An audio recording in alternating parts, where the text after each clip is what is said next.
আজকে শালা এই ছিপটা দিয়ে অনেকগুলো মাছ ধরে আনবো রে।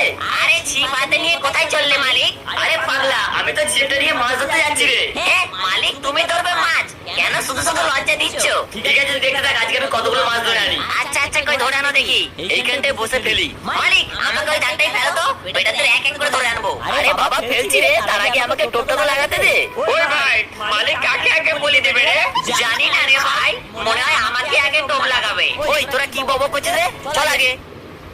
শালা কি কিপটে লোক রে, এত ছোট টোপ লাগিয়েছে যে মাছও দেখতে পাবে না। কিছুক্ষণ পর আরে মাছ ঠোকরাচ্ছে গো, কি মার মালিক?